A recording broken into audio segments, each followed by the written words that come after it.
niwe Mana yo mwijuru uzana no mu buzima bwacu ibyo tutakoreye Mana, ariko uduhaye mu buntu bwawe Mana, kugira ngo dushobore gutemanya ibitangaza byawe bidasanzwe bikoreka mu buzima bwacu. Mana, ndahezagiye ubwoko bwawe, ndahezagiye abantu bawe muri kino gitondo, aho bavuye hose, abaje bava mu mibabaro yabo, abaje bava mu ntambara zikomeye, abaje bava mu munezero udasanzwe, abaje Mana mu ijuru barishuwe bariko barakubona mu buryo budasanzwe, abanejejwe na wowe mu buryo budasanzwe.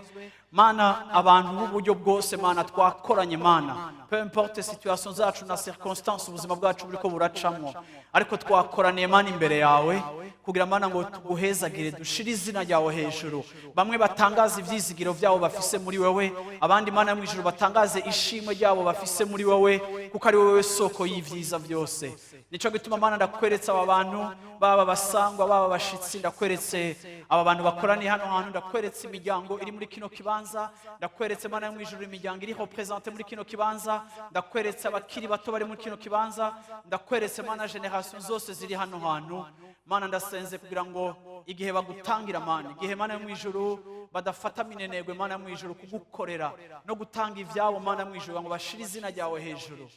Mana, ndavuze ngo nawe we ubarabe byiza, ugendera amahema yabo, ubakomereze mu byo barimo, faveur yawe irushirize kuba Mana mu ijuru mu nyonga habo, kugira ngo babone kunesha. Ndakweretse Mana muri kino gitondo n'ababandi bafise intambara zikomeye Mana, zifitanye isano Mana n'ubuzima bwabo bw'ubutunzi, ndabakweretse Mana mvuga ngo mu izina rya Yesu Kristo bahe gutsinda, bahe kunesha, kuko uri Mana igihe cyose Mana wamuduha kunesha intambara zacu. Ubagirire neza Papa, ubagwanirire Mana, kugira ngo bakujyohererwe Mana, baryohererwe ibikorwa vyawe, kandi Mana ibikorwa vyawe bidutuma tukumenya ku rugezo tutari tukuziko. Mana, manifesta presence mu buzima bwabo Mana, kugira ngo bashishikare Mana mu ijuru kuguhimbaza baguwe neza. Uri Mana yuzuza ibigega vyacu, uri Mana ihezagira imirima yacu, uri Mana ituma imvura igwa, uri Mana ituma ibintu bikura. Ndavuze Mana ngo ukuza bari mu migambi itandukanye, ukuze Mana bariko baraprospera, ukuza bagifise indoto Mana bagomba kuvyara. Ndavuze ngo mu izina rya Yesu Kristo ukuboko kwawe kube kwishengero ryawe. Ni mu izina rya Yesu Kristo tubisavye. Abantu b'Imana bavuga ngo amen. Amen. Mani bahezagire, dushikanira Imana muri kino gitondo ciza, dushima ibikorwa vy'Imana hagati yacu. Imisi yacu 40 twarayihejeje y'amasengesho, musanzwe mubizi, kandi turafise intahe nyinshi ziri hagati yacu. Ejo ku munsi wa gatanu uheze muri weekend muri louange na adoration twarafashe umwanya wo kumva amatemonyage y'abantu bamwe yaryoshe, amatemonyage ya bamwe mu b'Imana yagiriye neza, badushinga intahe ku munsi wa gatanu. Mu mpera zacu z'umwaka turashimira Imana, tugashinga intahe ibikorwa vyayo vyiza, ivyo ikora mu buzima bwacu, ivyo ishishikara gukora hagati yacu. Bwana sifiwe sana. Amina. Rero ku munsi wa gatanu twari muri témoignage, kandi murazi yuko iyo umwaka turiko turawurangiza mu maculte yacu, cyane cyane kwa gatanu no kuri bonane, turafata umwanya wo gushimira Imana ku bikorwa yakoze hagati yacu, uburyo yishuye amasengesho, uburyo yabanye natwebwe muri uno mwaka. Rero ndatumiye umuntu wese afise témoignage yica Imana yakoze, particulièrement muri imisi y'amasengesho. Murafise manimero mwandikako 739 739 738 738 739 itangwa na 79, 738 nayone igatangwa na 76. Murandika mukavuga témoignage, hama bakaronka umwanya wo kubumviriza kugira ngo tumenye uburyo du programme témoignage yiwawe. No kuri bonane tuzoba dufise intahe zitandukanye. Rero muratumiwe mwese kugira ngo mwiyandikishe canke muze mutubwire ivy'Imana iriko irakora, kuko atari ivyo kunyegeza, ibikorwa vyayo biragaragara. Bwana sifiwe sana. Ibikorwa vyayo biragaragara, si ivyo kunyegezwa. Rero muratumiwe mwese abafise intahe kugira ngo twumve ico Imana yakoze mu buzima bwanyu. Haleluya. Hari abantu bari ngaha bafise ivy'Imana yakoze muri uyu mwaka mu buzima bwabo, nshaka kubona amaboko yanyu. Haleluya. Imana ishimwe cyane. Haleluya. Imana yacu irakora, Imana yacu irahindura, irishura. Rero mutuzanire izo témoignage, tuzoba tubabwira amaprograme akurikira. Ni waba uwo mwicaranye atavuga ikirundi, avuga igifaransa canke icongereza, ubisinyare protocole kugira ngo imuzanire appareil ashoboye kumva message. Mbarizo mwicaranye uti uvuga ururimi uruhe. Ubonye atakumvise bisobanura ko azoba atavuga ikirundi. Haleluya. Utangura kuvuga rero ubwo yumva. Amina. Arige tugira abashitsi batumva indimi ntibicare aha batumva indimi bicara ugasanga umuntu yatakaje.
Fiston verse ya mbere iraza kuba ari mu Bikorino ba mbere igice ca mbere ku murongo w'indwi. 1 Corinthiens chapitre 1 verset 7.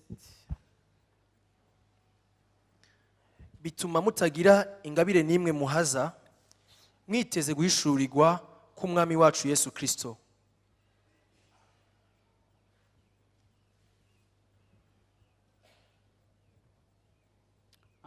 Un Corinthiens wagize 2 Corinthiens cete ca kabiri. Kandi ivyo tubaziga ko birashikamye, kuko tuzi yuko ko musangiye natwe iyo mibabaro, dusangiye no kuyirugwa. Et notre espérance à votre égard est ferme, parce que nous savons que si vous avez part aux souffrances, vous avez aussi part à la consolation. Subiramo mu Kirundi. Kandi ivyo tubaziga ko birashikamye, Ivyo tubaziga ko birashikamye, kuko tuzi yuko ko musangiye natwe iyo mibabaro, dusangiye no kuyirugwa. Ko dusangiye namwe iyo mibabaro, dusangiye no kuyirugwa. No kuyirugwa. Nimwumva nkoresheje ijambo kwirugwa, mu Gifaransa ni consolation. Kwirugwa siko ko dusangiye imibabaro, dusangiye no kugira gute, no kwirugwa. Amina. Uno munsi message yanje ntifise titre, muraza kwitura yiha titre message ni yahera. Yesu ashimwe cyane. Haleluya. Iraza kuza mu nyuma siko, ariko kandi Paulo yandikiye iri shengero ry'Abikorino iyi chapitre ya mbere mu maverse kuva kuri verset 3 kugera kuri verset 8. Aya maverse yose avuga iri jambo consolation canke console, kwirugwa canke kwirura. Aya majambo Paulo ayavuga incuro 9 muri iyi chapitre ya mbere kuva ku murongo wa 3 gushaka ku murongo w'indwi. No kuvuga ngo ni chapitre canke ni gice ca mbere yandikiye iri shengero muri kicete ca kabiri abereka yuko dufise consolation, ko dufise umwitsa, ko dufise uhoraho azogira gute aturemesha canke aduhumuriza canke atwirura igihe mu buzima bwacu dufise ibiriko biratugwanya, igihe mu buzima bwacu dufise intambara turiko turacamo, igihe mu buzima bwacu dufise ibibazo ubuzima turiko turahura navyo. Avuga ngo nimba uravyumva dusangiye imibabaro, bisobanura mu yandi majambo ngo tuzosangira n'umunezero, tuzosangira no kwirugwa. Paulo ariko avuga ikintu gikomeye, yiyidentifia canke yishushanya n'iri shengero ry'i Korinto, agerageza kubereka ku bijanye n'ivyo bariko baracamwo, ariko abishira muri comparaison canke mu kigereranyo c'ivyo nawene yaciyemo mu buzima bwiwe. Haleluya. Nuko rero abagira ngo nuko rero ico twizigiye kuri mwebwe, uravyumva, notre espérance. Iyo mu Kirundi tuvuze mu Gifaransa tuvuze espérance, mu Kirundi tuvuze ivyizegwa canke ivyizigirwa. Ivyizigirwa ni ivyo twemera duhabwa nk'isezerano n'ijambo ry'Imana bizodushikako bigacika ivyizigirwa, kuko ico Bibiliya yita ivyizigiro canke espérance, ivyo Bibiliya yita ivyizigiro ni ivyiza Imana itubikiye, ni biri imbere Imana itubikiye bitarashika.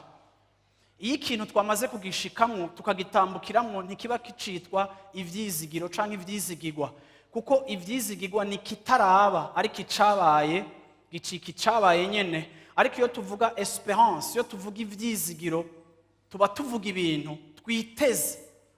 Ivyo rero natwe twiteze mu Mana yacu, ivyo twiteze ko Imana izodukorera, ivyo biradutera kugira ingene tubayeho, biradutera kugira ingene twifashe. Ubuzima bwacu nk'abizera bugizwe n'ivyizegwa, ivy'Imana yaduhaye, ivy'Imana yashize mu buzima bwacu, ivy'Imana yatubwiye ko izokora. Ivyo iyo twiga ijambo ry'Imana tukabimenya, turavyizera, twizera ivyizegwa, twizera espérance. Uravyumva, foi yacu ni par rapport ya espérance tuba twarahawe. Niho ukwizera kwinjira, tukizera ngo Imana izobikora, tukamenya neza ngo Imana izobikora. Rero Paulo yarabwiye abantu avuga ati iconze, uravyumva, kandi ibyo tubazigako birashikamye. Amasezerano y'Imana ari ku buzima bwanyu, ayo tubazigako ni ibintu bishikamye. Imana yanyu ntizobesha, Imana yanyu ntizokwihindukiza, Imana yanyu ntizobivamwo, Imana yanyu ntizoreka kubikora. Ibyo tubazigako birashikamye. Bwana sifiwe sana. Haleluya. Ibyo tubazigako birashikamye, ibyo twiteze, ibyo tuzi ko Imana ibakorera, uravyumva, birashikamye. Iyo Bibiliya ivuga ngo birashikamye, ni ukuvuga ngo ntibivuguruzwa, ntibiba changer au cours du chemin, Imana ntibigarukako, Imana ntibivamwo. Ivyo yadusezeraniye twebwe abizera ari byo vyizigirwa, birashikamye, biri irrémédiable, irrévocable, ntibishobora guhagarikwa, ntibishobora gukugwako, birashikamye. Bwira umwicanyi uti ivyo tubizigako birashikamye, ivyo Imana yatwijeje birashikamye, ivyo Imana yavuze ku buzima bwawe birashikamye, bitegerezwa gushika, bitegerezwa kubaho, bitegerezwa gukoreka. Haleluya. Turi abantu bafise ivyizegwa, turi abantu bafise espérance, turi abantu bafise ivyo biteze, turi abantu dufise ivyo twabikijwe, ivyo twizejwe kandi bizoba. Bwana sifiwe sana. Yesu ashimwe. Haleluya. Ndashaka kuvuga kuri uyu munsi, dufise ubuzima aho ishengero rifise faiblesse muri kino gihe c'iherezo mw'isi, kubera abakristo bo muri ino myaka batatahuye neza, batumvise neza ivyo twizezwa canke ivyizigiro canke espérance dufise muri Kristo Yesu.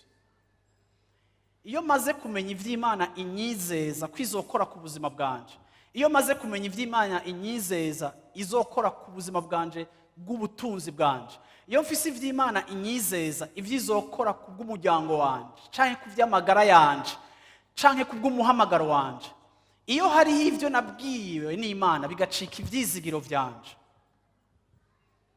bituma urugendo rwanje ingene mbaho ku munsi ivyizegwa biranyinfluensa, ivyizegwa birafekta ingene mbaho, ivyizegwa birategeka ingene mbaho, ivyizegwa birambwira ama priorité, ibyizerwa birambwira sacrifice ngomba gukora mu buzima bwanje nizihe.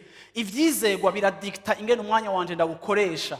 Ibyizerwa biradetermina relation zanje ingene ndazigira. Ibyizerwa biradetermina shwangira kubijanye n'ubuzima bwanje. Ibyizerwa birainfluence ama decision yanje, ingingo mfata mu muryango. Ibyizerwa byanje birainfluence ingene relation zanje zimeze, ingene mbanye n'umugore wanje. Ibyizerwa ivyo mfise muri Kristo ivyo nabwiwe, kuko ibyizerwa bibwirwa banyenevyo. Rero Imana yaraduhaye ibyizerwa, yaraduhaye espérance nk'abana legitime. Rero nk'abana bo mu nzu turafise uko twabwiwe, uko ubuzima bwacu busa. Mu byizerwa niho hariho iby'agaciro byacu, ibyo twokwita no valeur. Abizera turafise ama valeur.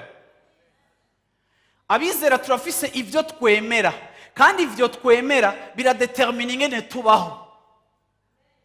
Ibyo twemera ntitubivuga mu ndirimbo, ibyo twemera ntitubiproklama ku maslogan, ibyo twemera ntituvyandika ku vyapa, ibyo twemera ntitubifise muri langage, ariko ibyo twemera turabibamwo. Kubibamwo niwo mugisha kurusha kubivuga.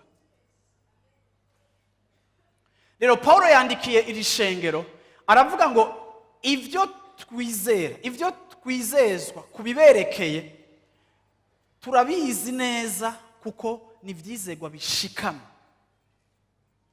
Amina. Haleluya.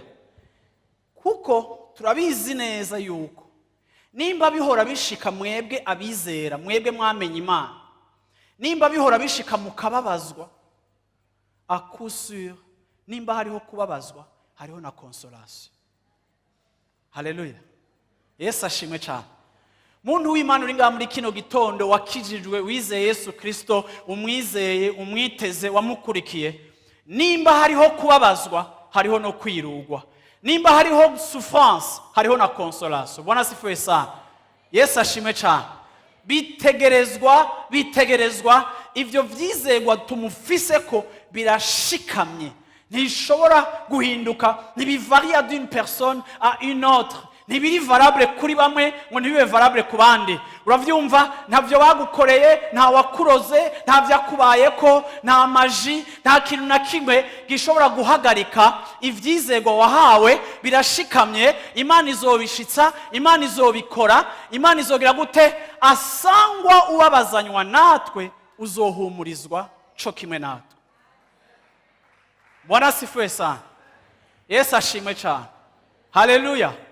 Ibi Paulo yabibwiye iri shengero ry'Abikorino agerageza kubereka umubabaro yababajwe, ariko n'igituma nubwo tubabazwa ku bwa Kristo, iminsi yose uwo Kristo nyene duhitamo gukurikira, kuko ivyo yatwijeje bidutuma birafekta style de vie yacu, bikafekta comportement yacu, bikafekta imyiyumvirire yacu, bikafekta imibereho yacu, bikafekta respiration yacu, bikafekta na démarche yacu. Vraiment. Haleluya. Yesu ashimwe. Birafekta ikintu cyose. Rero Paulo arabwiye aba bantu ngo asangwa rero mubabazanywa natwe, à coup sûr muzoba console. Iri jambo ntiribwiwe abizera bose, no. Iri jambo ribwiwe abizera bababazwa. Nimba mufatanije natwe imibabaro, muzofatanywa natwe no muri humurizwaje, consolation, kwirugwa. Amen. Kuki Paulo areka arabwira ibi bintu ishengero? Paulo yarazi yuko ibihe bariko baracamwo abizera turafise ibibazo ducamo. Hariho ibibazo vyiharije, hariho ibibazo biri particulier bishikira abizera Yesu Kristo. Iyo wahisemo gukurikira Imana, ivyo yakubwiye ukabifata nk'ukuri, ivyizerwa ukabitambukiramo, hama ubuzima bwawe bukaba ubuzima butandukanye n'ubw'abandi, hariho guhamwa biza mu buzima bwawe, hariho persecution iza mu buzima bwawe, hariho intambara ziza mu buzima bwacu, kubera turiko tumarsha en contre courant y'ingene isi iriko iragenda. Isi nzira iriko irafata igihe twikonvertisa tugahindukira tugakurikira Yesu, inzira turiko turafatira atandukanye niyo isi iriko irafata. Nimba isi iriko iramanuka igenda ija muri nord, twebwe turiko tugenda vers le sud, ntidufise inzira zimwe. Ariko uko twama tugenda duhurira kuri izo nzira turahamwa, kuko nitwemera ivyo bemera, ntitugendera mu vyo bagenderamwo, ntitubona ibintu uko babona ibintu, ntidufise priorite uko zipanze, ntituzibona kumwe. Ivyo baha agaciro sivyo duha agaciro, ivyo bashira imbere sivyo dushira imbere, kubera iyo difference yonyene. Ku kazi muri persécuté, mu mashuri muri persécuté, iyo wanse gutrisha mu ishuri kandi ufise ubwenge uravyumva, canke iyo uhisemwo gukora uko uvyumva uri muri risque yo kweshua, kandi wari ufise possibilité yo gutrisha, abandi bose bariko baratrisha, igihe wowe kubera ivyizegwa uri kurabaho ubuzima butandukanye n'ubw'abandi, bicika source ya souffrance. Rero ngenda babwire muri kino gitondo ngo gukurikira Imana birafise ikiguzi bidutwara, kuko twexista muri systeme itari systeme y'Imana. Ingene isi ikora, ingene isi yiyumvira ntivyubaha Imana. Aho uba muri famille batizera Imana, uba muri systeme itizera Imana. Uravyumva? Ivyo bashira imbere mu muryango wawe uko bagira gute, ivyo vyose bitubera source ya persecution. Paulo yaca yandikira aba bantu bitwa ko bariko barahamwa kubera Yesu Kristo, aravuga ngo ivyo tubizera, uravyumva, ivyizero, icizere cacu kubibereke. Notre espérance à votre égard est ferme, kuko turazi yuko nimba muri mu mibabaro niko muzogira gute, muzokwirugwa. Amina. Hébreux chapitre 11. Uraza kunyumva neza ico nshaka kuvuga imbere gatoya. Bwana sifiwe sana. Haleluya. Hari igihe usanga abakristo bafise amasengesho bagira, bagasambura impwemu zimwe bita impwemu mbi. Ako bene nizo mpwemu mbi dusambura ugasanga ni za souffrance ducishamwo kubera ivyizegwa twahawe bidutuma dufise uko tubaho. Uravyumva? Ngenda kubwire ngo ntibishoboka mu buzima bwacu bw'agakiza, ntibishoboka ko tubaho mu buryo bumwe canke ubundi, kuri niveau zitandukanye, kuri degré zitandukanye, ntidushobora kubaho tutari persécuté. Ibi utevye kubitahura ucika abantu bateri imihari Imana ngo Mana ngo kuki wabiretse, Mana kubera iki jewe, Mana kubera iki bitwabisengewe, Mana reka ndakubwira ikintu kimwe, uri averti. Uravyumva? Igihe wahisemwo gukurikira umwami wawe, uravyumva, ukaba wexista muri systeme igwanye Imana, hariho attaque ziba mu buzima bwacu, hariho souffrance tubako expose. Ivyo bije mu buzima bwacu tubizi, tubiteguwemwo, twiga kudepanda kuri grâce, twiga kudepanda ku bushobozi bwa Mpwemu Yera, kugira ngo adushoboze gutraversa ayo mavale, adushoboze gutraversa izo nzuzi nyinshi zigomba gusurirana, adushoboze gutraversa iyo mipfunda niyo miyaga ikomeye, tugavuga ngo Mana ubuntu bwawe bushoboze kurengana ahantu. Ariko kandi asanga warakurikiye Yesu, asanga ivyizegwa wabigize reference yawe y'ubuzima, turaba persécuté.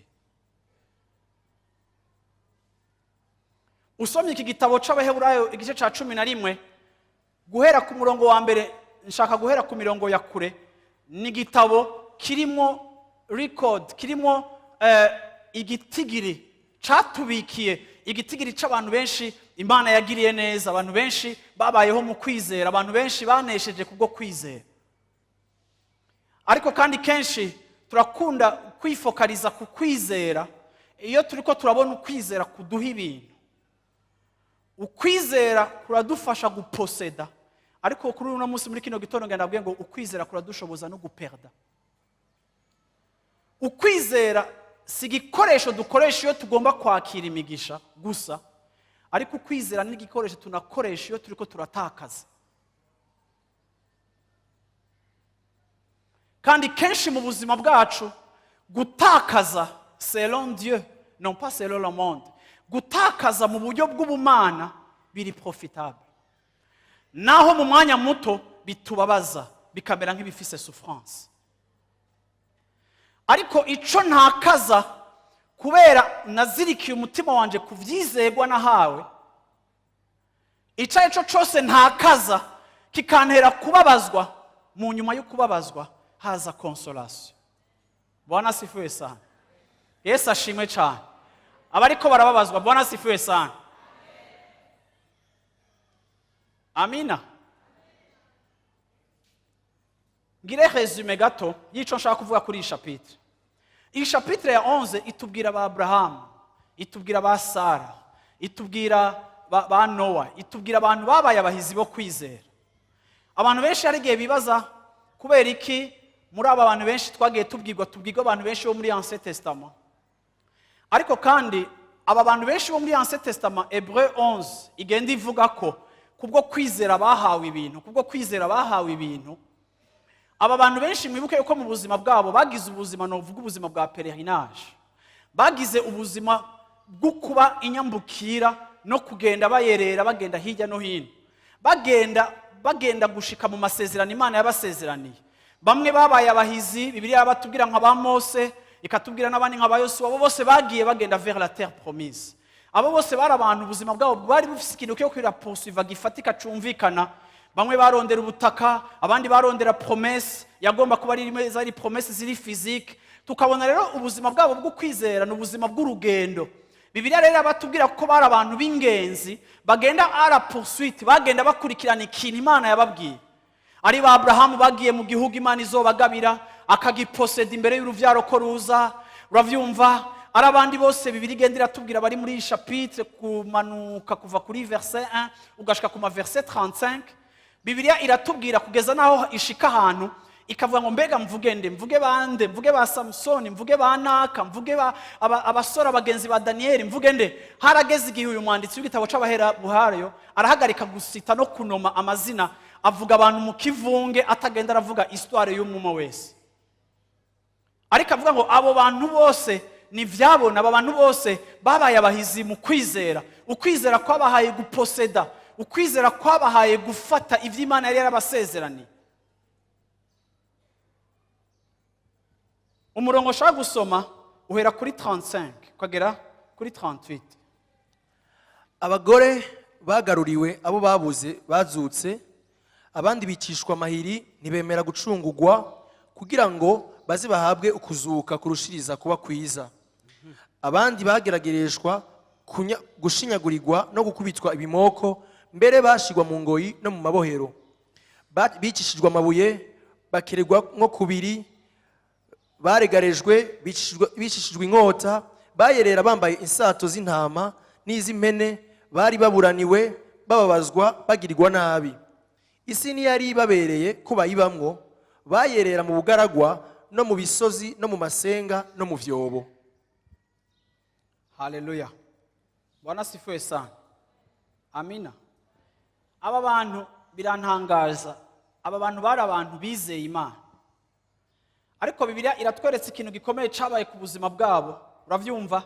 Baravuga ngo bamwe barageragereshejwe gushinyagurwa, abandi gukubitwa ibimoko, bamwe bashigwa mu ngoyi, abandi mu mabohero, bicishijwe amabuye, abandi bagakererwa nko kubiri, bageragejwe, bicishijwe inkota, bayerera bambaye insato z'intama n'iz'impene, bari baburaniwe, bababazwa, bagirirwa nabi.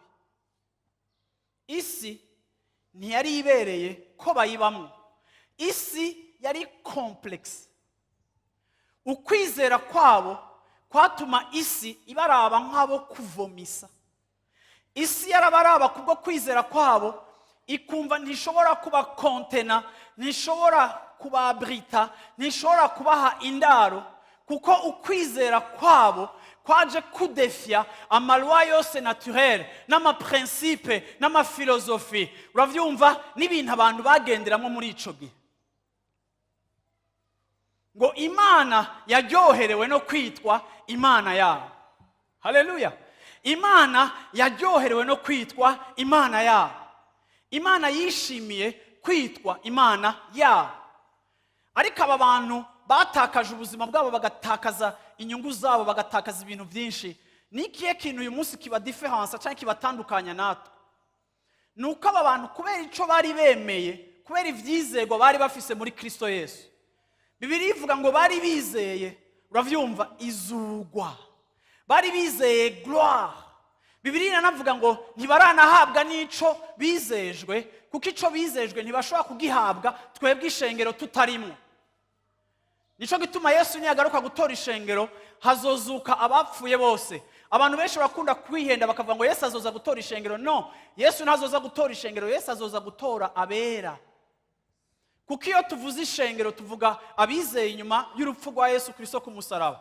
Ariko iyo tuvuze abera tuvuga ngo Yesu azoza gutora n'abapfuye bo mu isezerano rya kera, bapfuye bafise ukwizera kandi bapfuye bapfiriye mu mwami nk'aba Eliya n'abandi bose. Nico gituma ukuza kwa Yesu azoza gutora abera. Azoza kudutora, abari barapfuye bazozuka. Uravyumva?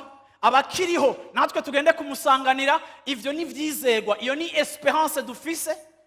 Naho bamumenga washaka kuvuga ngo n'amafoli bashi, iyo ni fiction. Imana izokina fiction. Uravyumva? Urabona? Azoza kudutora, azovuza inzamba, aho tuzoba turi hose tuzomwumva, tuzoduga tugende kumusanganira abera bose. Uravyumva? Wewe hamwe na Abrahamu, kuko Abrahamu ntarahashika. Wewe hamwe na Eliya, kuko na Eliya ntarahashika. Kuko umwami ntiyashimye ko bashika sans nous. Ariko kandi ngo tumaze kumusanganira akamara kutwakira. Yesu ashimwe cyane. Haleluya.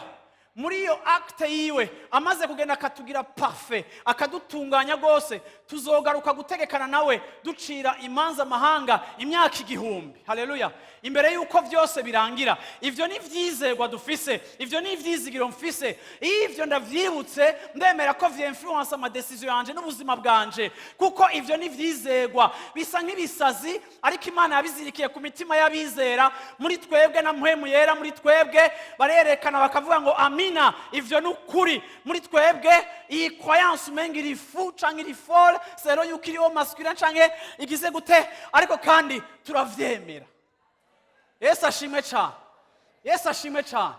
Haleluya. Aba bantu ngo baremeye gutabagurwa, abandi baremera kugira gute?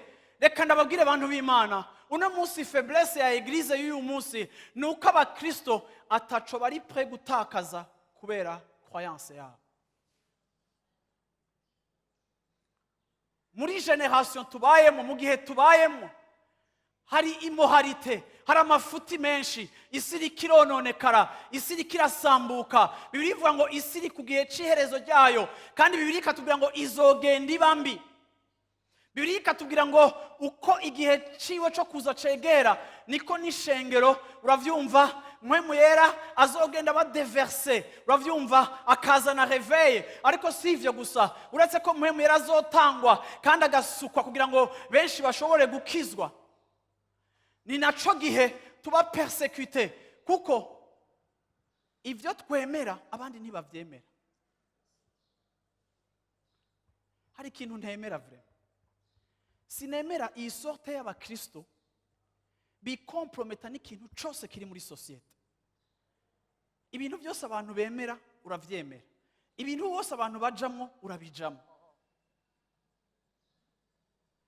haba mu myumvire, haba mu mibereho. Isi kiragenda iba nabi, kaba nabi, ariko natwebwe tukagenda tudevelopa tolerance. Uratugira tolerance ku bintu byinshi bipfuye, ugasanga umukristo n'umuntu ahoze. Igihe uno munsi turi mu myaka y'ama extreme, turi mu myaka y'abantu bari radical. Genda murabe isi yose irikitwagwa n'abantu bari radical, bafise ama conviction yabo. Ibi muri ko murabona ama phénomène y'Iburaya, abantu batwagwa n'ama extreme droite, n'abantu baba bari radical mu position yabo no mu vyo bemera. Turi mu myaka yo kwiyafirma, turi mu myaka yo kugaragaza ivyo twemera, turi mu myaka umuntu adashobora kubaho yinyegeje. Turi mu myaka abasore bo muri Islamu bituritsa, akemera gatanga ubuzima bwiwe kuri cause ipfuye, iri vaine, iperisa, iri corruptible, itagira salaire éternel, ari akagenda kituritsa. Turi mu myaka abantu bose biyafisha mu vyo bemera, uravyumva, na immoralité idutwara muri homosexualité n'ibindi byose. Turi mu myaka nabonye sinzi igihugu ikihe, umwe mu ba miss agiye kwitoza nimba ari muri Espagne, hinjiyemo umuntu ari bi something, nimba ari ni bi kwa. Uravyumva? turi mu myaka ugende muri ete mu bihugu byose hariho gay pride manifestation aho umuntu yafirma icari igisagara cyose kikuzura aba homosexuel abantu bose bagira gute natwe darantreta abakristo tugaha tubanye n'abantu bavuga ngo urabyumva ibintu byose ni twebwe duhoze ni twebwe ducecetse ni twebwe atanu uzi ico twizera n'ico twemera icarico even n'abana banyu bari mu mazu b'abakristo abana banyu ntibazi ico mwemera dufise imana ya couverture extérieure ariko nta mana dufise muri conviction zacu aba bantu ngo baratabaguwe baragira gute ariko kandi ngo banka kuko ngo bari bizeye igisagara cagiye kubakwa n'umu architecte akomeye ngo ico kibatera gusacrifier intérêt zabo temporaire kugira ngo biyatashe kuri intérêt ziri éternel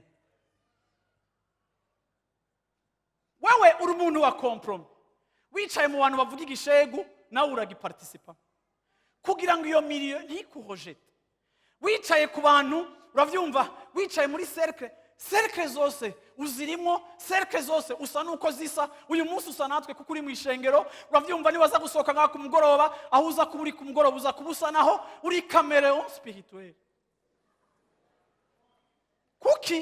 kuko ntidufise ico twemera ntidufise ivyizerwa twemera ntitwemera yuko imana yacu iremunera ntitwemera ko imana yacu itajya ideni uwayikurikiye azoyigirira neza ntitwemera ko imana yacu ifise salaire ntitwemera yuko ivy'imana yacu biri vrai twibaza yuko ari fiction cyangwa ari legende twibaza ko ari igitabo canditswe kugira ngo kimentene communauté na société muri équilibre mu mavaleur meza nico gituma turi prêt kwambrasa ibindi byose igihe hanze abandi bose biyafirma nitwege tubayeho umenga tumeze nka tortue twinyegeje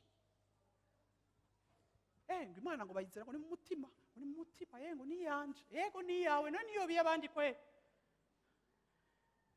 kuki n'abadafise ibyo birata bipfuye bavyafisha ku mugaragaro igihe wowe ufise ikintu kiri éternel gihoraho ciza umenga urakinyegeje cyangwa umenga uragifitiye isoni why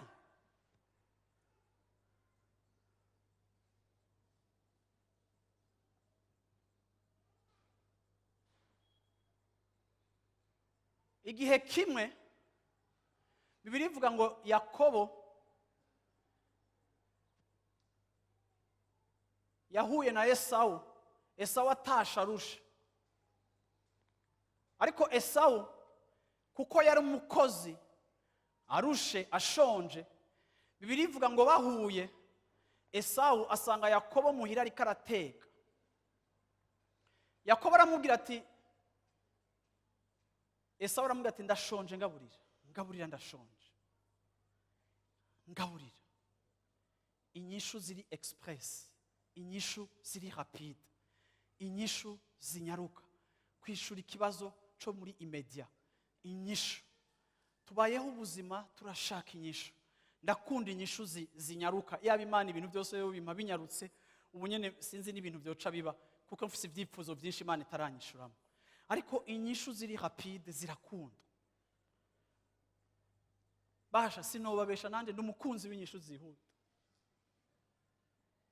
namwebwe no musi wabwira ngo mugire ico mukoze byose bice bikemuka ndabarahiye mwese twotangura naho twese tukirukanka ngaha anya uravyumva inyishu ziri rapide Esawu arabwira Yakobo ndashonje ngaburira bivyo kujya ariko kandi Yakobo nawe namenya ati kuva kera twariyumviriye narakomprose nariyumviriye ingene jewe nshobora kugira ibyo afise kuko urabona abantu b'Imana Eglise y'uyu munsi isa na Esawu Eglise y'uyu munsi ntizi ico ifise igashira focus ku cidafise ego ndafise ibyo ntafise ariko ndafise ico mfise ndafise ivyizegwa nahawe ivyo vyizegwa bingira héritier ndi co-héritier na Kristo ndi samuragwa ndafise uburenganzira ku vya papa ego mboneka nk'ukenye ariko ntungishije benshi mboneka nk'ubuze ariko kandi mfise vyinshi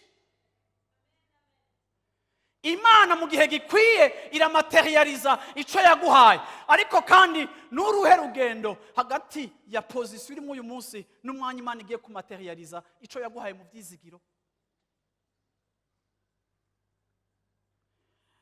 iki nico cishe uyu mugabo Esawu, iki nico camwononye. Aravuga ati mpibiharage manirire, asaba lentille.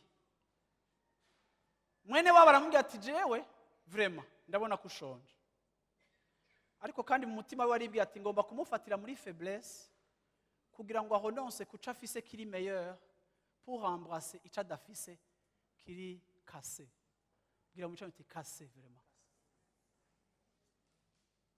Ico ni kirundi co muri ville vuga uti cassé vraiment. Bwana asifiwe sana. Nawe aramubwira ati wa ushaka iki? Nshaka umpebere kuba mukuru. Uri mukuru wanje, mpa kuba mukuru. Mpa ubukuru bwawe. Mpa ubusamuragwa bwawe. Kuko kuba ene automatiquement niwe samuragwa, automatiquement niwe ahabwa umugisha. Uravyumva? Muri Ancien Testament umugisha ça se transmet de père en fils. Uravyumva? Yakobo Abrahamu yahaye Isaka aba prospere kuko yamuhezagira. Rero hagomba gushikigiye naho na Isaka nawene aho umwana wiwe umwe. Ariko kuko petit frère yamye ari umugwanyi, grand frère amubwira ati akora korogana wowe uri kunsaba iki? Uko unsaba kuba mukuru, fata ubu bukuru umpe ibiharage. Nigihe uyu munsi twebwe nk'ishengero, twebwe nk'abizera tudandaza nos valeurs à moins cher pour avoir ivyari vyoroshe, kuko ifare juste kwihangana gato. Uravyumva? Ibyo aribyo byose yewe akobaza guheza guteka yari kugaburira famille yose, kandi na Esawu yari gufungura. N'est-ce pas mes chers amis?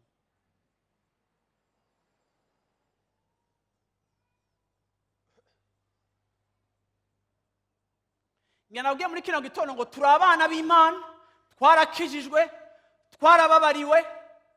Ivyo byose mvuze twakorewe kubabarirwa, bikatuzanira gukizwa, bikadutera kozwa, bikadutera gutsindanishirizwa, ariko kuba justifié. Ivyo byose ni bikorwa legal, ni ibintu byakozwe mu buryo bw'amategeko. Yesu yarashikije amategeko y'Imana ku bwacu, bituma papa atwakira, atwemera, bituma dushobora kuvugana n'Imana isaha iyo yose dushitse ko ku mugoroba, bituma Imana tuyisanga mu kibanza cyacu cyose geographique, itari Yerusalemu, itari hehe. Ibi byose ni ibintu byahinduwe n'igikorwa ca legalite cyo mu mategeko Yesu yakoze ku musaraba. Hama turaba positione nk'abana, turi basamuragwa. Ivyo nizezwa vyose kubijanye n'ubuzima bwanje, kubijanye n'amahoro yanje, kubijanye n'umunezero w'ubuzima bwanje, kubijanye no kugirirwa neza kw'abana banje, kubijanye n'ivy'inzu yanje, kubijanye n'ivy'ibikorwa vyanje, kubijanye n'ivy'Imana yamamagariye, kubijanye n'ivy'ubutunzi bwanje. Ivyo bintu vyose, iyo package yose Imana yategekanije ku bwanje, nabishizwemo na position y'ubwana. Yakobo urifise ikibanza ciza kubera uravyumva azaca umugambi w'Imana, byatumye ubimfura. Ni wowe samuragwa kuko wavutse ubwa mbere. Ni wowe samuragwa kuko ari wowe azohezagira. Ni wowe samuragwa kuko papa afise protocole akurikirana. Ni wowe samuragwa kuko papa aragukunda kurusha uko akunda Yakobo. Ni wowe samuragwa. Ariko ngenda kubwire ngo hari itandukaniro rya position na conviction. Ndashobora kuba mfise position spirituelle, ariko nkabura conviction ijanye na position. Reka traduise mu Kirundi.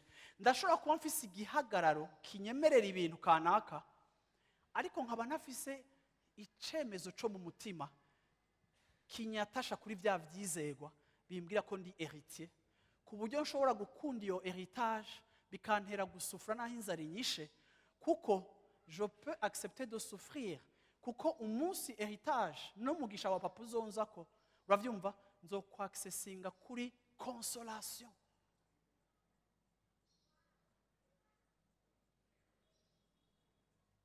Nimba munyumva kugira ndabingene no biheza muvuge ngo amen. Haleluya.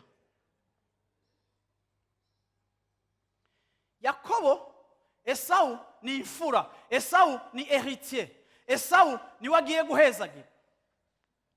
ariko Esawu aranegrija, uravyumva, position yiwe ku buryo ashobora kuyitransmeta kuri petit frère mu gishingo cyo guhabwa ibyo akeneye tout de suite.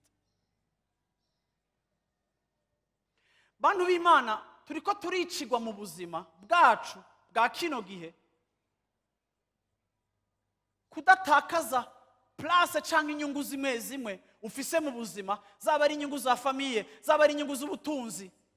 Hari ibintu byinshi biko biradutuma tudandaza position yacu ya heritage dufise muri Kristo, kugira ngo tugire ibindi bintu twabonye nk'inyungu yacu muri ako kanya tubigure, ariko tugurishije no valeur spirituelle, espérance yacu, ivyo twezera, ivyo twemera, tukemera kubidandaza, tukemera kwikomprometa, tukemera guseda kubiri spirituelle kugira ngo twaccessinge kubiri charnel.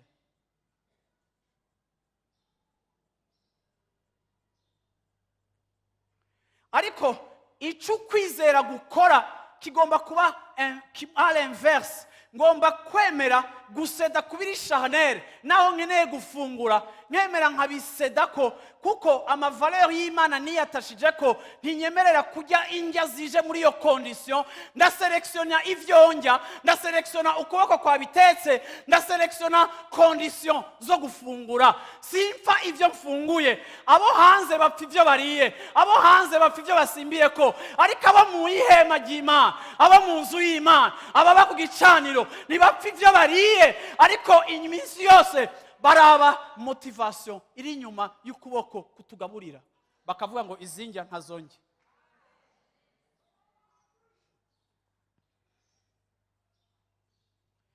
Usomye Genèse chapitre 27 ugahera ku murongo wa 27 kugeza ku murongo wa 40.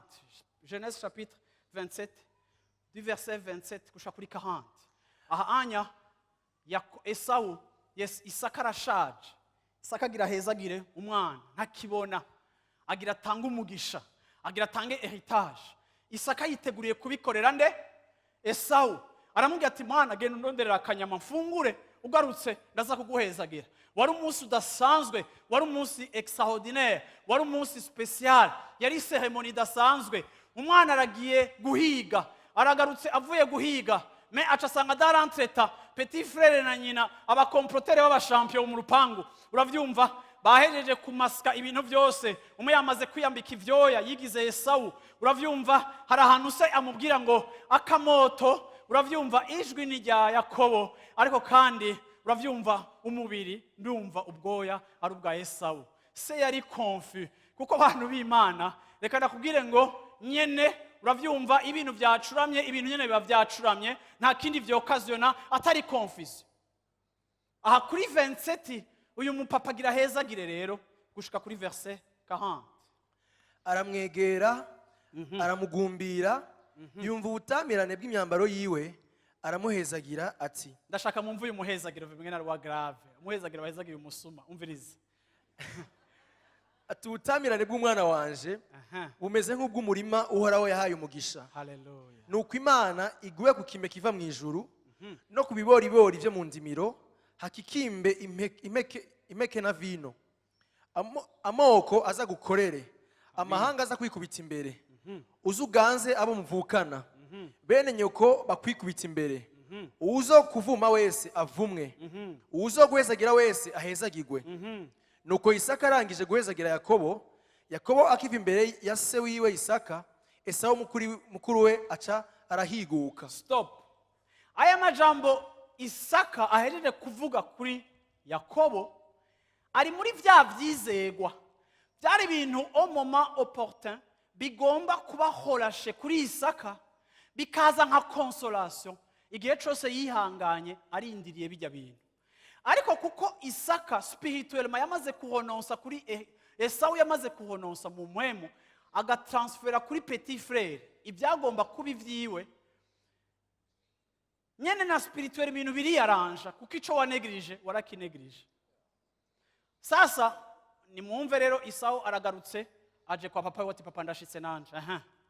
Nawe ateka inyama ziricumba, azizanira se, aburira se ati, data nuvyuke ujye kuvyo nahize jewe umwana wawe kugira ngo umpezagire. Papa vyuka rero ufungure hama mpezagire. Isaka se aramubaza ati urinde? Aramwishura ati ni jewe Esawu umwana wawe w'imfura. Isaka acahinda agashitsi kenshi cyane ati none ninde yahize akanzanira kuri ivyo nkaba nariye kuri byose utaraza nkamuhezagira, kandi nta kabuza umuhezagiro azowugira. Esawu yumvise amajambo ya se araturikisha aborogana umubabaro mwinshi cyane abarira se ati Papa, vraiment ahantu hansomere neza uti papa none vraiment. Esawu yumvise amajambo ya se Vraiment araturikisha ararira aborogana umubabaro mwinshi cyane.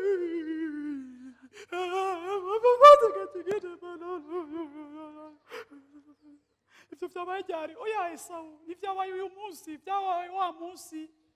Ntibibaye ubu unyaha materialije ico wakoze l'autre jour.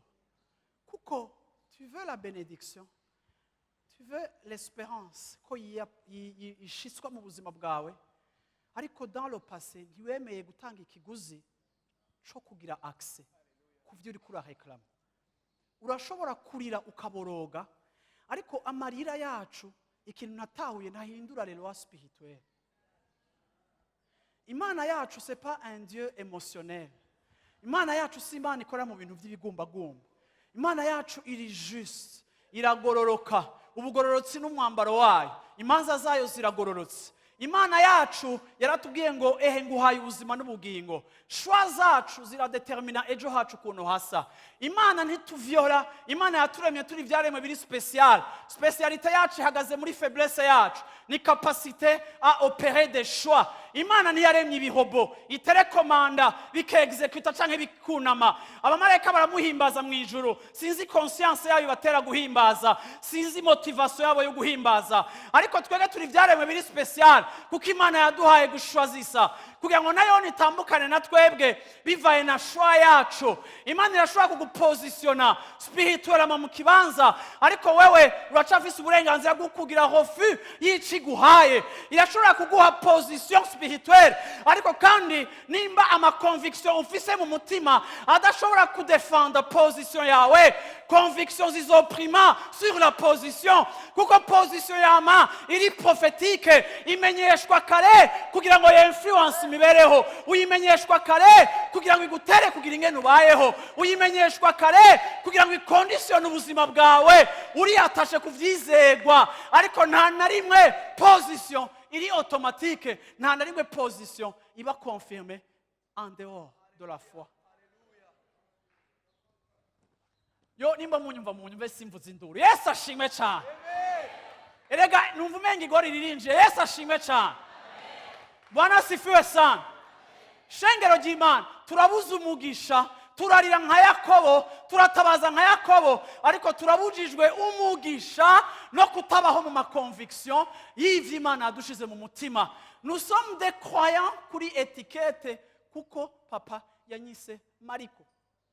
Mariko ni izina rya sogokuru, Mariko ni izina ry'Abakristo. Da.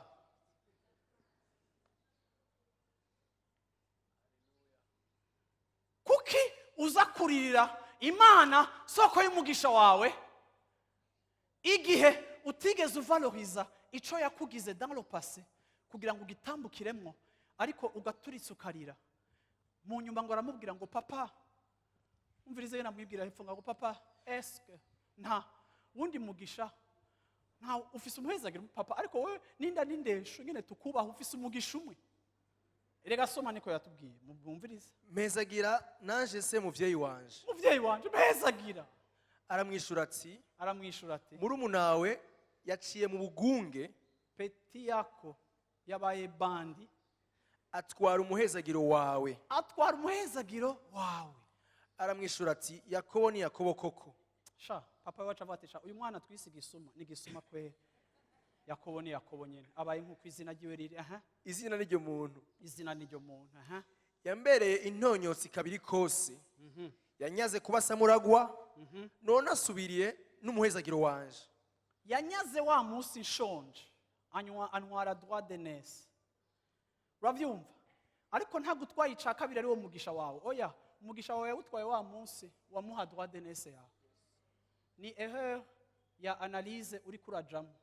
Ntibyapfuye uyu munsi bwa kabiri, byapfuye rimwe bica byokwaziyona bwa kabiri. Kuko nous sommes des êtres spirituels. Position yacu iri spirituelle. Uravyumva, défense ya position yacu tuyasura avec les armes que Dieu donne. Nico gituma Paulo yavuze ngo ivyo tubizera ko birakomeye kandi birahambaye.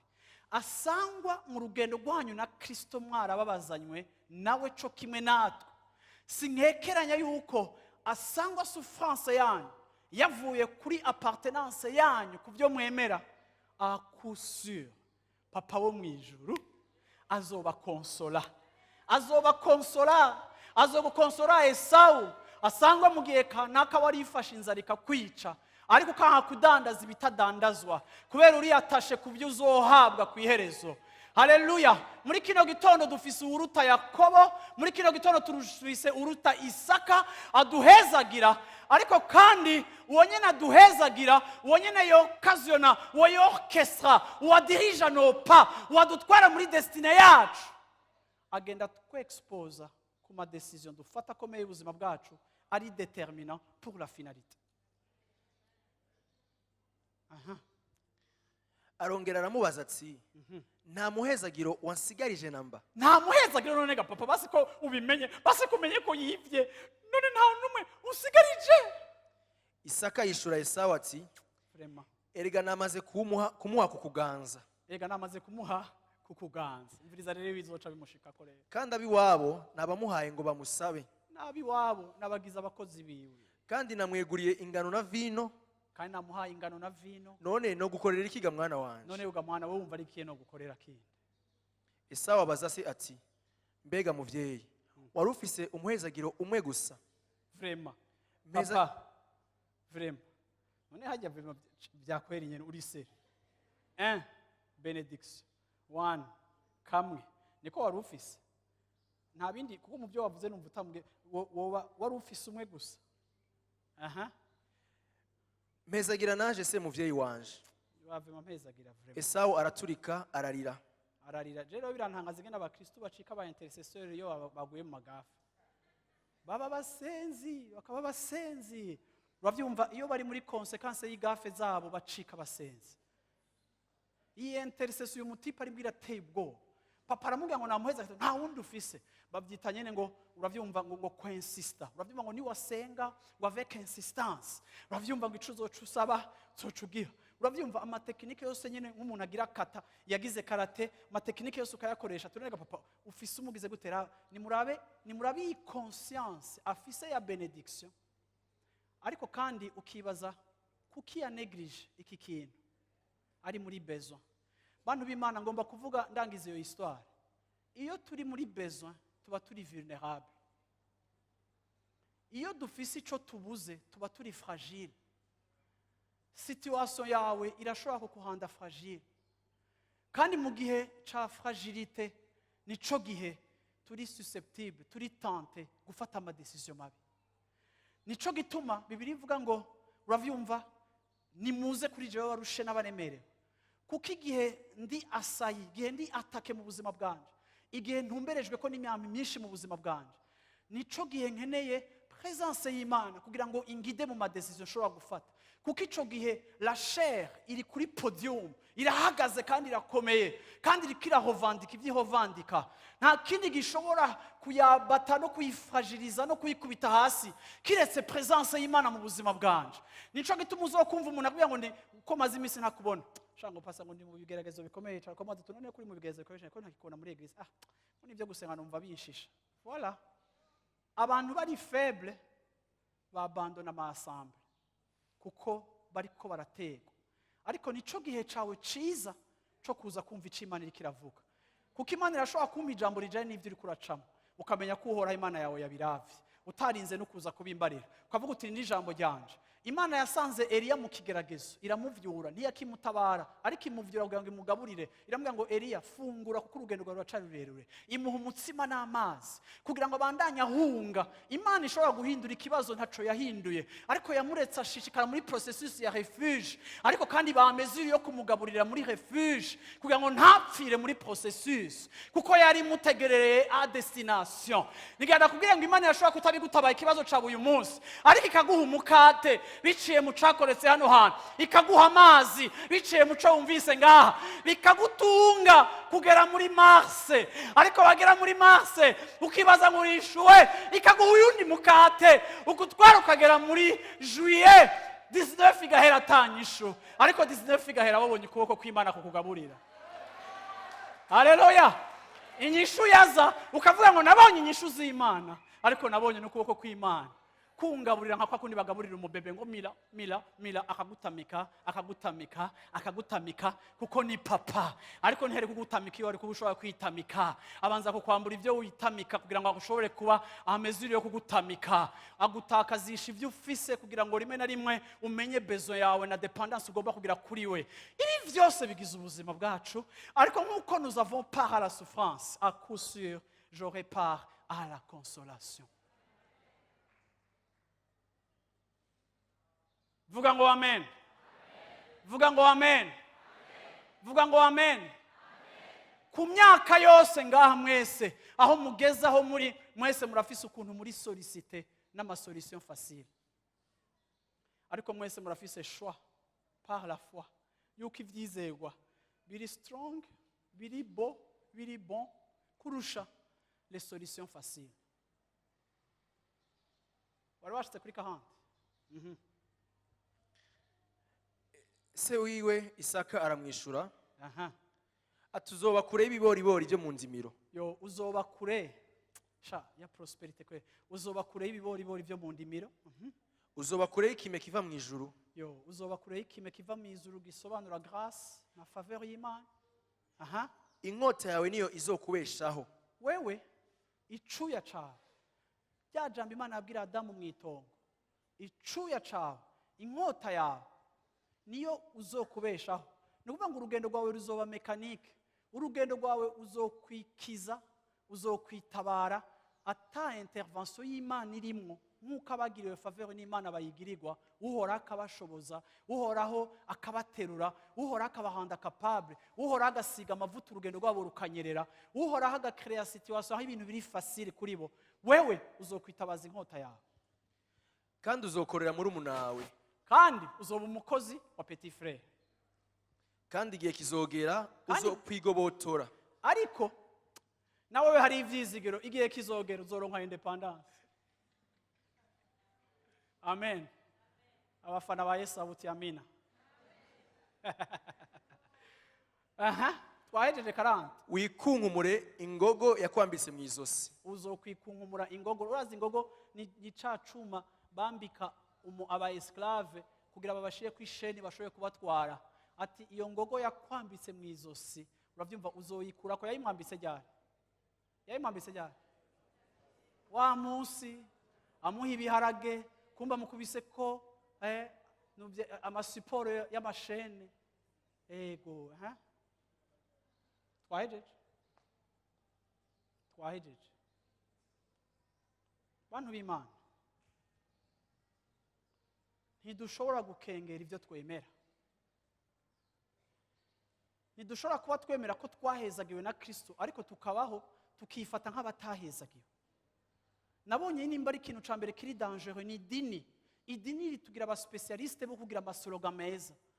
Rimwe na rimwe tukanaposta ku mastatu yacu ya WhatsApp, ukabona ngo muri imwe mwaka asigaye mbona utujambo twiza tw'Imana.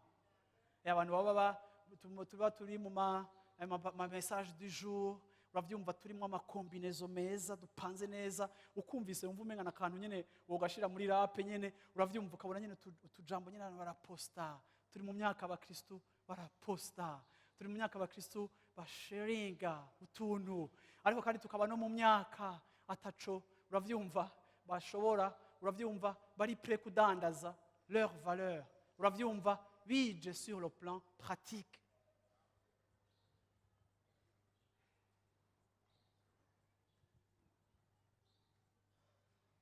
shengero ry'Imana, nimba ico wemera utari kurakizira ntaco wemera. Wumvise? Nimba ico wemera utari kurakizira nuko ataco wemera. Jewe sinemera yuko ico wemera ari ico uvuga, ariko nemera yuko ico wemera ari ico uri prêt kuzira. Ugatakaza place muri societe, ugatakaza ama privilege, ukirukana mu macercle y'abantu kubera ico wemera. Aho ncamenya kucemera. Ariko ikintu cyo kwemera ko twambaye aga t-shirt ka Jean 6:30 combien canke Jean 3:16 Jésus est mon quoi, utuntu nk'utwo wonya canke ama t-shirt avuga ngo Jesus he is, cyangwa twashira ama slogan ku miduga yacu ivuga ngo uravyumva. Hari abantu kubera niyo twavuye hajya muri katolika nyene tureka kuba dufise igishusho ca Maria, aho ugasanga rimwe na dufise, uravyumva, dufise utuntu twamanitse tw'igikristo. Winjiye mu nzu yawe tuhasanga amatablo avuga ngo pfukama ku maguru yawe n'abazokwishura yaho, akavuga ati ninjiye mu nzu y'abantu b'Imana. Ariko kumva hari sec, nta na presence hagira, bafise slogan ariko nta conviction. Uyu munsi ishengero ry'ino myaka y'iherezo riko rivyara abakristo, ubukristo buri fréquentable ariko badafise resolution mu mutima w'ico bemera, kandi bashobora kwemera binakenewe ko bababaga, binakenewe ko batakaza ibyo batakaza, bari prêt kubidandaza kubera ivyizigiro bafise muri Kristo. Uravyumva? Ivyaho mu ijuru ari vyashize kwa maso, avuga ngo biri parfait ku rugezo ntashobora kubiguza n'ikintu na kimwe kiri terrestre. Iyi niyo faiblesse ya Eglise, iyi niyo faiblesse mu buzima bw'iwawe. Iki nico gituma ubuzima bwawe burimo confusion, kuko mu mwanya umwe uri prêt kudandaza ico wemera ukikomprometa, mu yundi mwanya uri prêt kuririra so ngo agutabara. Iyo double vie tumena idutuma rimwe tuba ba intercesseur mu buzima bwacu, ariko intercesseur yacu igatwagwa hanini n'amagafe twishizemo twebwe nyene. Nivyo bidutuma no munsi tuba encore iri faible, idafise efficacité, idatransforma. Igihe aho hanze isirikirirukanka, abantu bose bari muri 100 à l'heure, n'abari mu mafuti bari mu mafuti. Nico gituma Apocalypse irangira ivuga ngo abandura bashishikare biperfectiona. Uravyumva? Muvyo kwandura bacika abahinga, ariko kandi n'abagororoka bashishikare bage gute biperfectiona, bacika abahinga mu vyo kugororoka. Nta demi mesure kihari, turi mu myaka aho arama extreme, ariko wowe urahiriwe nimba uri yatashe kuri extreme ivuga ibintu bihoraho bitabora by'ibihe bidashira. Haleluya. Espérance yacu ntiri périssable, ntibora, ntigugwa. Haleluya. Ico nico twagizwe, turagomba kugihagararira atama complex. Yesu ashimwe cyane, Yesu ashimwe cyane, Yesu ashimwe cyane. Ndarangije mvuga gutya. Hariho abamere babiri bo muri Bibiliya. Bibiliya ivuga ngo aba bamere bari abaprostitute. Sindabasoma kuko nahejeje. 1 roi 3 guhera kuri 16 uramanuka. Histoire y'aba bamere babiri bose umwe aravyaye, bararyamana n'abaprostitute. Sinzi ko bari baryamye baborewe, sinzi eta baryamyemo. Basinziriye, umwe aryamira ngo umwe aravyara, haheze 3 jours uwundi aravyara. Bose ntibavyaye, bose ntibafise abana. Umwe mwijoro akana kiwe ngo par négligence arakaryamako karahwera. Ariko uyo onya akishe nimba kamuteye imbeho, aravyuka arumva ko ari ikintu kitari normal, aca afata wa mugenzi wiwe aramutwara, afata wa mwana yapfuye aramuhamplasa mushira hajya.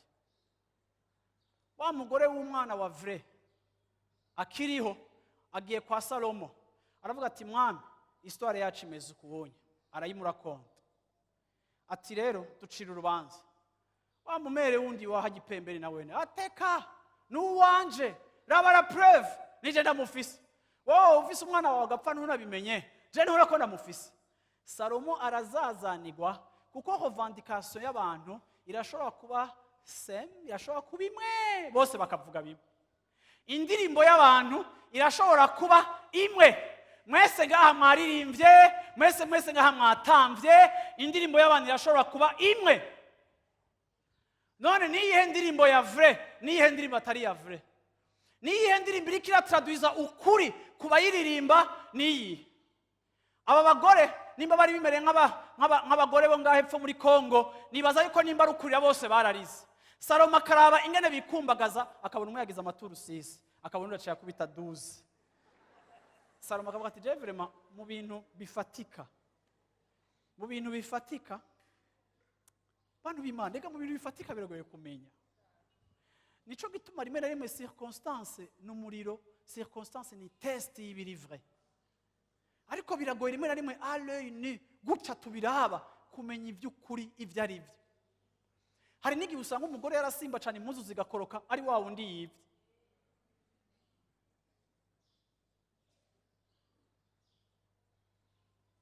Salomo azazaniwe acavuga ati okay, ndi busy, nta mwanya mfise, nzanira inkota.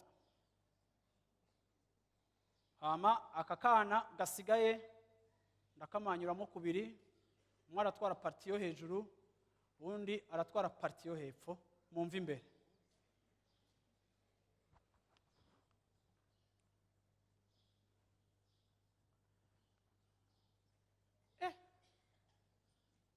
Wa mugore yamwivye ati bana, ego vraiment kamanyure warambeshera, waraza hako biba gucyonya, hakantwara umwana wanje manyura, hakantwara umubebe wanje vuna.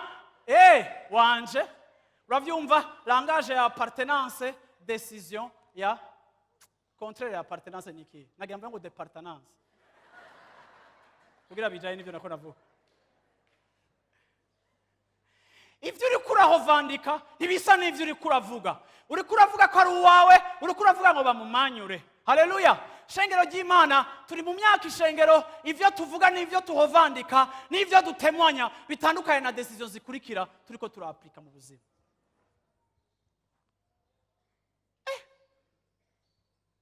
Manyura. Wenda nizikuru umwami uca urubanza rwiza, hako twese bigira gose ibe match ni. Salomo nawe ararindira ujya mugore wundi wa kabiri avuga, ujya mugore wa kabiri nyene arafata. Mwami, rindira.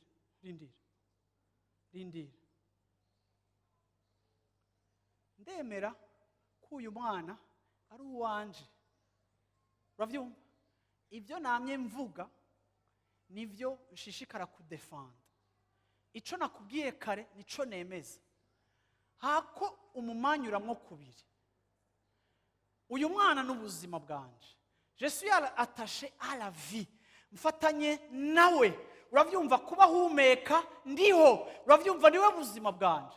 Naho decision igira ifatwe igoye, imbabaza mu mwanya muto, ariko hari icizere yuko uyu mwana ninamureka akabaho, Dieu me fera justice. Yesu ashimwe cyane. Muntu w'Imana muri kino gitondo, nizera yuko nimba ivyo uri kuravuga ari vyo, nimba uri attaché à la vie, nimba ivyo uri kuravuga ari ubuzima, nimba ivyo uri kuravuga atari théâtre, nizera yuko ubwo buzima bubikuvugisha, nizera yuko mu gihe gikwiye uhoraho azoguhanagura amosozi, uhoraho azogushumbusha, uhoraho azogucira urubanza rwiza. Uhoraho si Salomo, ni mutonzi imbere ya Salomo, ariko mutonzi imbere y'uruta Salomo. Asangwa yarabaye umucamanza mwiza. Uhoraho Imana yacu n'umucamanza mwiza, imanza ziwe ziragororotse. Azokuburanira mu maso y'abansi bawe, azogushingira intahe mu bagutituye, azokwambika impuzu aho wazamburiwe, azoguteturura wabiririmbye ngo ninteturuye ndabizi. Bwana sifiwe sana. Nta gideni, nta heranwa, nta manka occasion yo gushumbusha umuntu wiwe, nta hushakajyo ko kugira neza umuntu wiwe. Ihembe ryawe azoriterura, ibendera ryawe azorishira hejuru, azokuvuganira, azovuga nta uzosubizamwo, azogushingira intahe kuko imanza ziwe ziragororotse. Haleluya. Mwami, uyu mwana ntapfe, nabeho aje mu maboko y'umwansi wanje. Omwe azomwonsa yaragifise amaberebere. Ndizera yuko azomufata neza kuko arakeneye umwana. Hakumwica mumuhe, je ndamuhevye. Umwami arabiraba. Uravyumva? Aravuga ngo mu ncamake canke ejo traduit ndabonye umuntu ibyo ariko aravuga ari prêt kubitangira ikiguzi. Ndabonye umuntu icyo ariko aradefanda ari prêt kugikurikirana. Uravyumva? Kugeza mu gihe atazi habayeho amafruit ari muri faveur yiwe. Haleluya. Amen. Amen. Amen. Yesu ashimwe cyane. Ndarangije ndakubaza ngo wemera iki? Nuwanje tubumanyure. Ico wemera ntibagisakrife. Ico wemera nticicwa. Ico wemera ntikirandugwa. Ico wemera tufe tu. Uravyumva? Kugira ngo ugume ugifise ko access naho zo bari muri conditions zigoye. Ndarangije mvuga gucya abantu b'Imana. Ntuzoja kure mu rugendo rwawe gukujana n'Imana. Ntuzoshika kure. Uzogira amahirwe mu rugendo rwawe rw'agakiza. Nimba utazi gutakaza icawe mu mwanya muto witeze yuko mu mwanya ukurikira uhora ashobora kukikuzanira.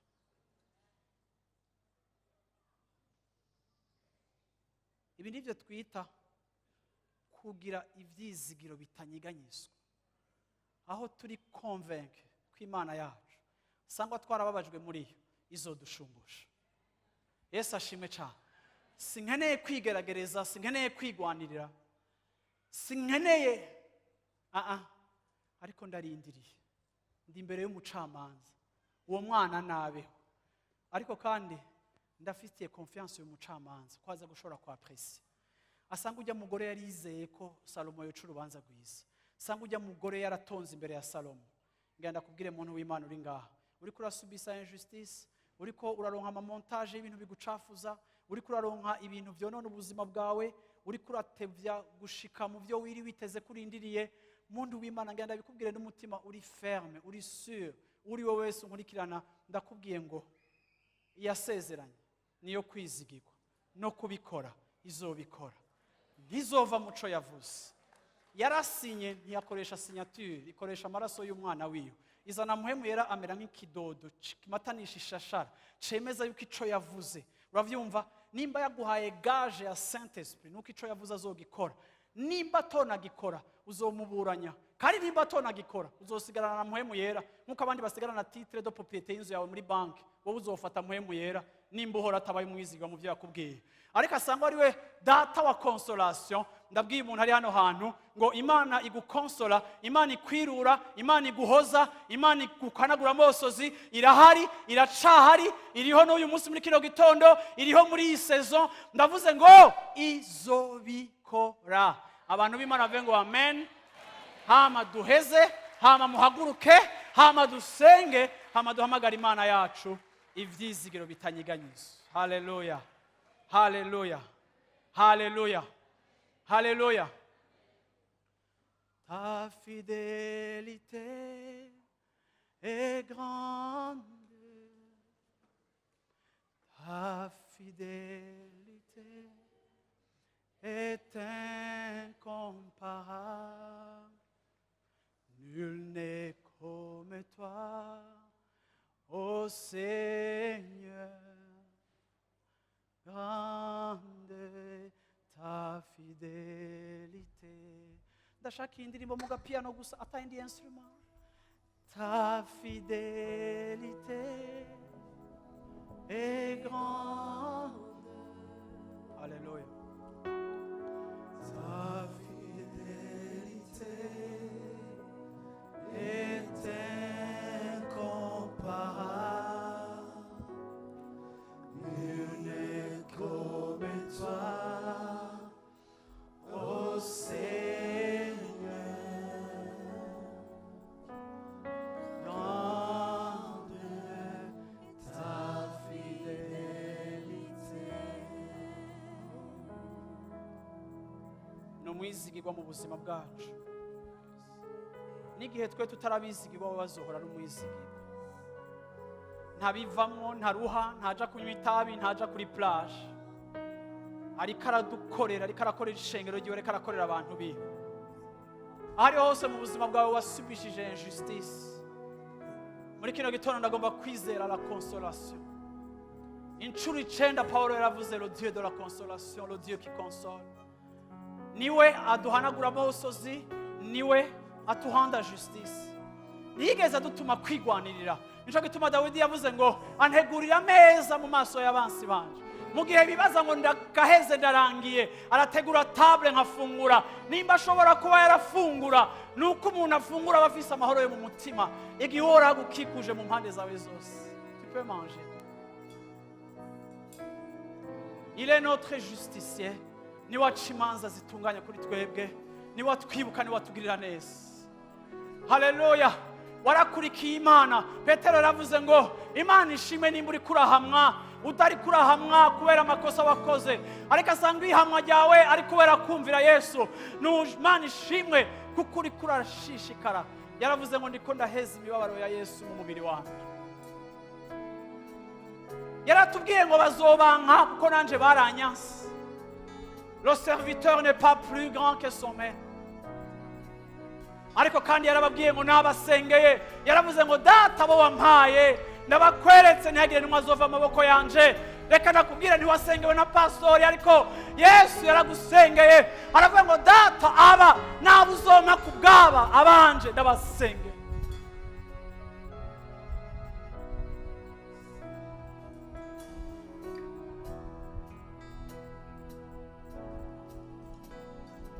Ta fidélité est grande. Washobora kumudugiriza ivyo biganza byawe nimba wizera muri kino gitondo ubwizigirwa bw'Imana. Ntaco dufise twoyigereranya, nta n'umwe ameze nkawe mwami wanjye. Iyi message nimba ari yawe muri kino gitondo, usengaho imbere ngiye kugusengera iminota mikeya. Haleluya. Ariko nature faveur y'Imana, nature justice y'Imana muri kino gitondo. Imana igomba kugutunganiriza, Imana igomba kukuhanda justice. Ndagomba uzengaha ndagusengere ni muri ngaha kavuga uti ndiko ndaca ahantu, hari ahantu naciye, ariko ndagomba justice y'Imana ku buzima bwawe. Haleluya. Nahagaze mu vyizerwa, ndagomba kubona kugira neza kw'Imana mu buzima bwawe. Haleluya. Est incomparable. Nul n'est comme toi, Seigneur.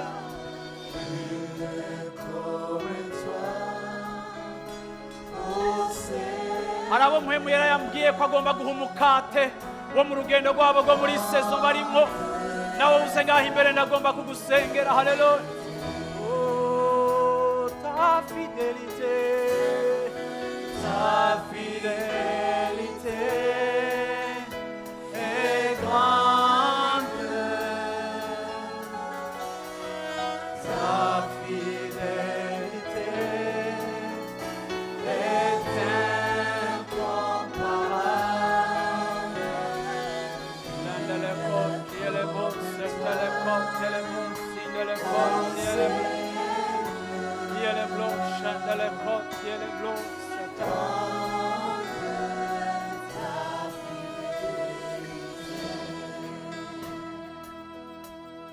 O Congo fiz na mão naquele bonito coração e me sozi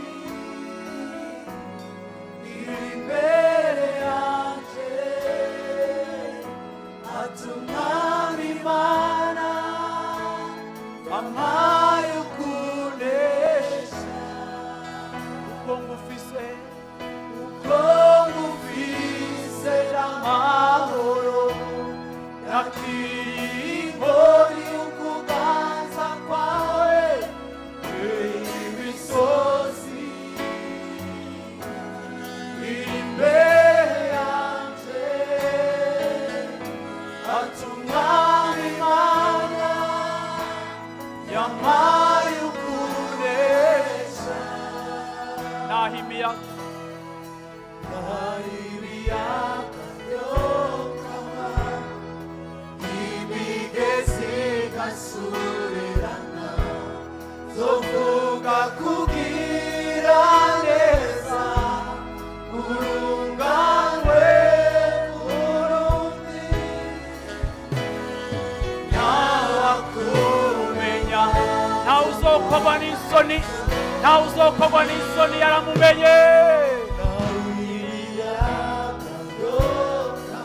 ndakubwiye ngo ntuzokogwa n'isoni, ndakubwiye ngo ntuzomaramara, ndakubwiye ngo ntazogutekereza.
Reka ndagutumira utangure guhamagara Imana ya haleluya haleluya.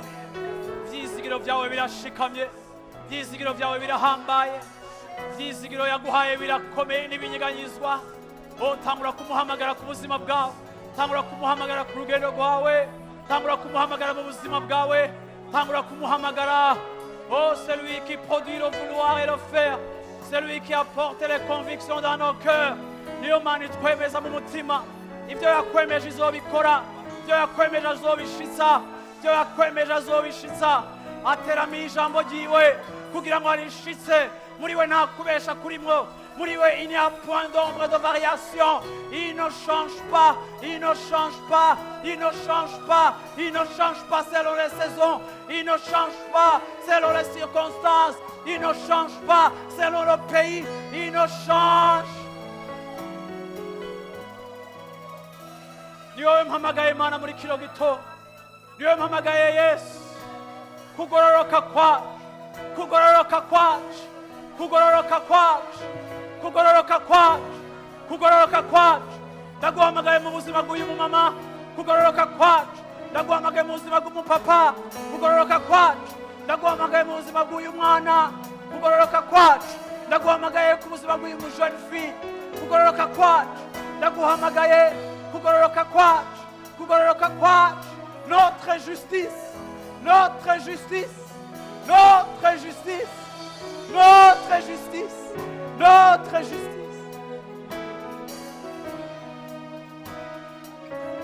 Mana ndakweretse abari persécuté bari hano hantu, ndakweretse abari persécuté bari hano hantu, abari persécuté mu mazu yabo, abari persécuté mu ngo zabo, abari persécuté mu buzima bwabo, abari persécuté mu mariage yabo kuko bakwize, abari persécuté, abariko barahamwa ku rugendo, abariko barahamwa mu bikorwa, abariko barahamwa kuko bakurikiye Imana, abariko barababazwa kubera bakurikiye Imana, abariko barababazwa kuko bahisemo neza, abariko barababazwa kuko bahisemo kujana n'Imana, abariko barababazwa kuko batemeye inyishu zahawe,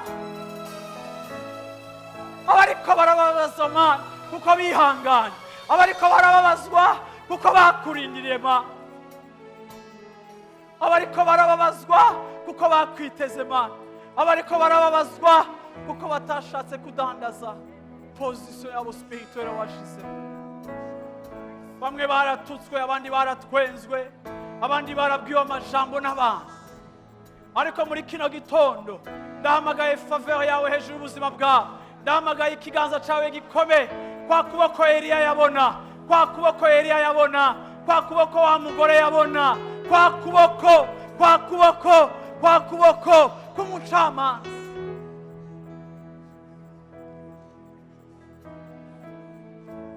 Gukiza uyu muntu ari ngaha hano munsi muri kino gitondo, gukiza uyu muntu ari hano hantu. Mana, rends-lui justice. Mana, reka bya byizegwa agufisemo Mana yimaterialize. Reka Mana yo mu ijuru wa munsi ugere, reka Mana yo mu ijuru wa munsi wipresente, reka wa munsi Mana wo guhanagurwa, reka wa munsi Mana wo gushumbushwa na wewe mu rugendo rwiwe, aho yakwiteze ko provision, aho yakwiteze ko guérison. Mana, ndavuze mu izina rya Yesu Kristo, reka habeho gukira, reka habeho kubohoka, reka habeho kwishugwa, reka habeho gutabagwa, umuvane muri aya madeni, umuvane muri iyi situation. Yaranse gukora nk'uko abandi bakora, yaranse gufata inzira nk'iz'abandi, yaranse kwiprostitua kugira ngo abeho Mana, ariko yizera yuko wewe ushobora kumutunga. Ndavuze Mana ngo abari ngaha kuri uyu munsi muri kino gitondo, ndavuze ngo Imana ifortifia, Imana ikomeza, Imana iremesha. Le Dieu de la consolation, oh le consolateur, agis ce matin.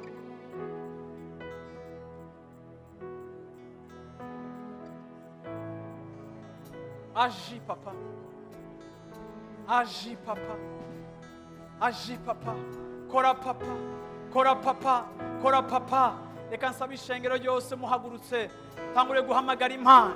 Haleluya, muhamagara Imana muri kino gitondo.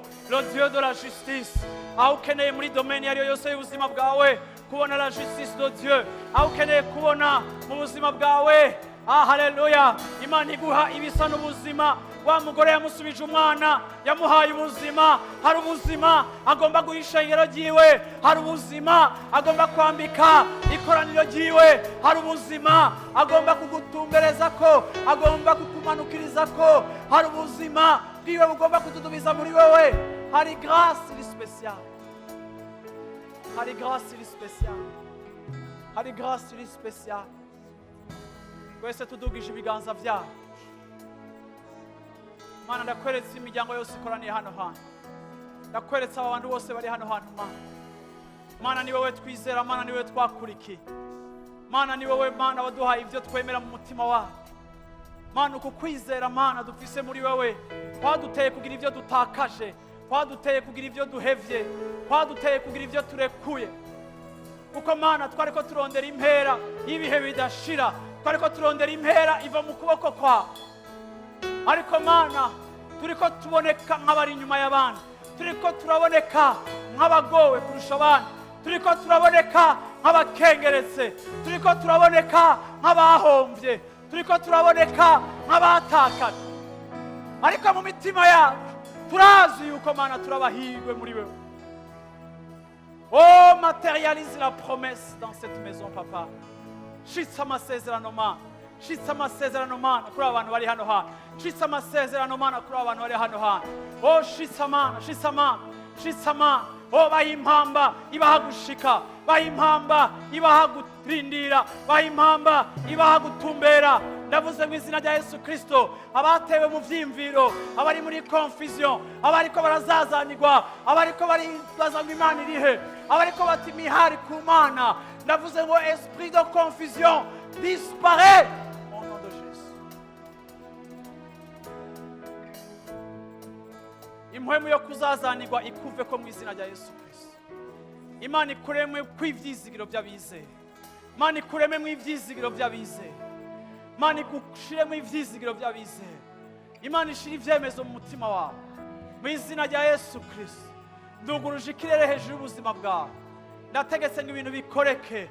Ndavuze ngo uyu munsi Imana werekezeshe ijambo ryawe bitangaza no kugira neza kwawe mu izina rya Yesu Kristo. Reka abantu bawe bakubone. Haleluya, haleluya, haleluya, haleluya.